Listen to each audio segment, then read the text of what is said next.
gotten to a point with social media and such of having these very shallow interactions with one another and kind of feeling like we're staying connected because we shared a friend's post or we liked something or put a quick little comment on something.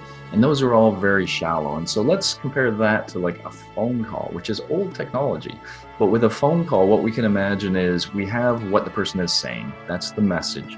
But then we hear all of these sounds that their voice is making when they say it. That's the emotion.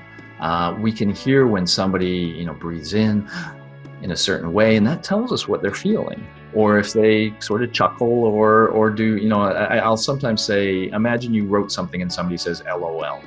Okay, that makes you feel good.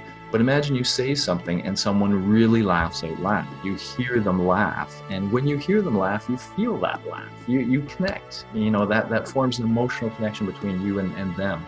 And so all of our interactions have the actual information we're sharing, but then our nonverbal communication is the emotion. And that's where we really want to share. And that's why I tell people, if they say, I suggest them call your family a lot, keep checking in with them. And they say, well, I've already called them. I don't really have anything new to say to them. It doesn't matter what you say. It really doesn't matter. Just check in. How you doing? How you feeling? What's new in your area? But just the tone of your voice can tell them, I love you and I'm thinking about you. And I'm worried about you, and their tone can do the same for you. And that's what makes us feel like we are bigger than single people, that we are part of a larger collective, and that makes us feel safer, secure, and less anxious.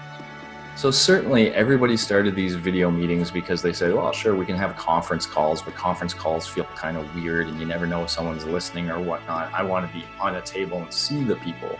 And people say, well, here, you can see people and interact, and you can. And I do think it's pretty good. The problem is things like eye contact and sometimes distraction. Like sometimes, somebody might be looking around at something else and you're like, what are they looking at? And so sometimes these nonverbals can mess us up too. It can seem like they're not looking in our eye when they're looking, somewhere else. And so it's like it's 98% right, all the nonverbals. And we're still getting the emotion, we're getting the caring, but there's also some things that are a little off. And that can make us, that's why I sometimes say, a good phone call, like those of you who are young, and I consider you young, if you watch things like Strange Days, was it Strange Days? No, Strange, what was that, Netflix? It was very popular for a while, and Stranger Things, where, it's in the 1980s and kids are talking on the phone for hours. They're on the phone all night for hours with their friends. That's how it used to be. And that was a very deep, emotionally rich connection. And we've kind of lost that. We think it takes too long. Phone calls take too long and blah, blah, blah. We can send a quick text. Emotion isn't about efficiency. And it's not about information transmission. It's about feeling interconnected.